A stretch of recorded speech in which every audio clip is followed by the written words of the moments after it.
Well, hi everyone, and welcome to week 6 of ADMG 474, Executing Project Management. Let's talk about your assignments for this week. So the first thing you want to remember is that you have new discussion groups this week. So I hope you enjoy getting a chance to talk to a few new people in your groups. Now, of course, obviously, you may end up with some of the people that you had in the previous groups, but hopefully you have plenty of new people to get to know and get to have some discussions with. So your discussion this week is on scope creep because we're all about the scope of work. So we want to talk about scope creep. And scope creep is one of the biggest problems that project managers face because scope creep can add additional work to a project and cause the project to grow and grow. Sometimes we don't get additional budget, sometimes we don't get additional time, schedule, and it ends up causing great problems in terms of being able to complete a project on time. I've actually experienced scope creep more than once. Good change control processes are key to avoiding scope creep. It's the only way you can effectively avoid scope creep because a good change control process will have built-in sponsor approvals as well as the line items of either more money or more time. Those are really critical factors in terms of managing changes. Okay, great. We're going to get the change approved and we're going to approve more time and more budget if necessary. So when you come into the change control board meeting, you need to come in with your change. You need to come in with an analysis of how much additional time it's going to take and how much more money that that you think we should be getting for the work. So good change control looks at those things so you don't get scope creep as a problem. But your discussion question this week is scope creep is a huge part of a huge problem in projects. And of course with this project, it probably won't be too much different. We've already seen a little bit of that. If you remember, we had a string quartet last year and now we're doing a big band. So that's a little different than last year. And of course, that would require a little more budget to be able to pull that off and keep the same level of quality from the project last year. So we want to research a current article. And I say within a year, but honestly, I'm good with an article that's within about 3 years. I just want your article to be fairly current, that's related to scope planning, and present your findings as follows. Identify what you feel will be the top 3 areas where scope creep may impact this project. Okay, so think about that. Where do you think scope creep is going to possibly show up in this particular project? How will you as a project manager address scope creep when it does occur? Go back to the textbook, dig into managing scope creep. Support your suggestions with research from your article. Okay, so you're going to be answering these questions, but you're going to be supporting what your responses are to the questions with information from the textbook and then information from that article that you read. Weave it all together. Your initial response, of course, is due on Thursday, and your 2 peer responses no later than Sunday. So here's our project update for this week. Our scope of work really is fairly well defined and can be found in the project background and can be found in some of the project updates that we've done all along. So we've got a good idea of what we are supposed to do. Now remember your previous meetings with Mr. Scully and his request for entertainment.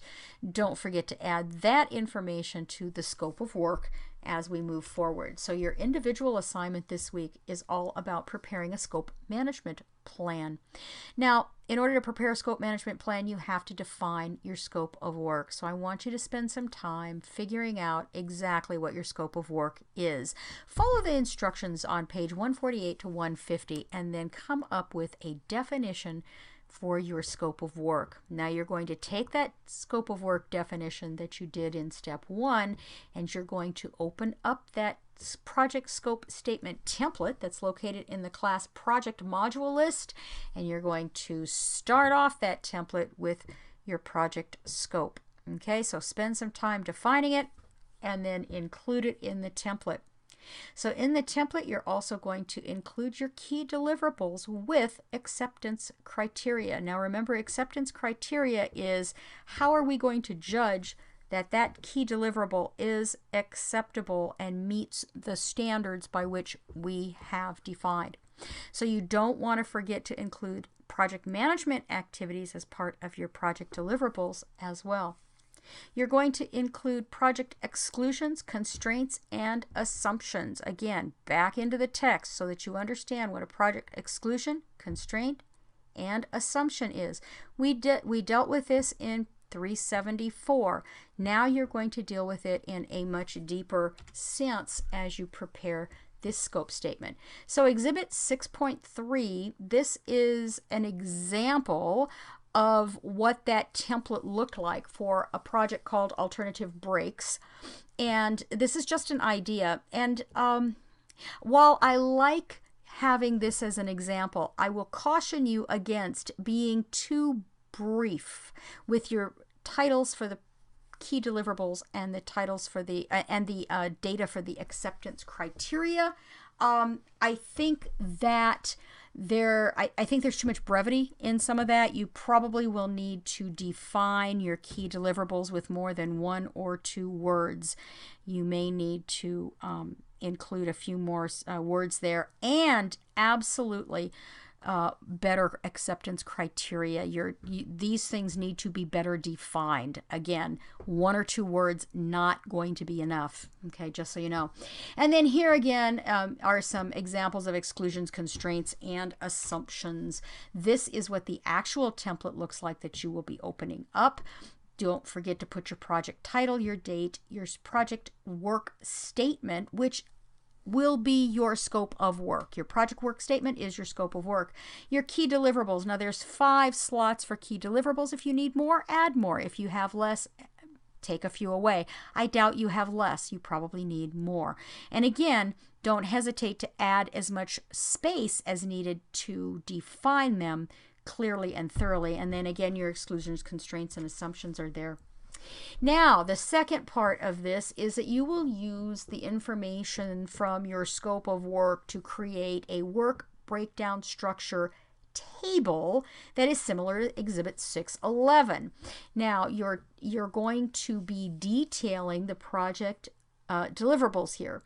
Decompose those deliverables to create some work packages, and you are going to use this information in Module 7 that is going to inform and create your work breakdown structure in Microsoft Project. So yes, in Module 7, you're going to start getting into Microsoft Project. So please, please, please, if you have not obtained Microsoft Project, you need to get it because you're going to be using it in week 7, okay? Module 7. So now you have created your work breakdown structure table. You're going to combine your scope statement template, your work breakdown structure table into a single document, which is going to be titled your scope management plan. Create headings that are appropriate for all of the sections. Your document should be neat, professional looking. Make sure that it is, because sometimes adding things together, combining things together can create a little bit of confusion. So now it's your job to make it look right. You are going to be adding more to this plan next week. This is Exhibit 611, which is an example of a library project. And again, this is a table representation of your work breakdown structure. So here you've got item 1 is project management, item 2 is facility needs, 2.1, 2.2, 2.3, item 3, 3.1, 3.2, 3.3. Okay, so hopefully you get the idea. Again, this is right straight out of the textbook where you're going to get some good discussion on that topic, how to put that together. So that's your individual assignment this week. Again, you're going to submit 1 Microsoft Project Word document that looks neat and professional. Here's the rubric. This is worth 50 points, 25 of which are the scope statement and 25 are the work breakdown structure table. Do not skimp on this. Make sure you break down your scope of work into your key deliverables and then your key deliverables into work packages to make that table. All right. Your quiz is due on Sunday. Your first discussion question is due on Thursday, with your 2 peer responses due by Sunday. And again, don't hesitate to ask if you have any questions. I hope you all have a wonderful week.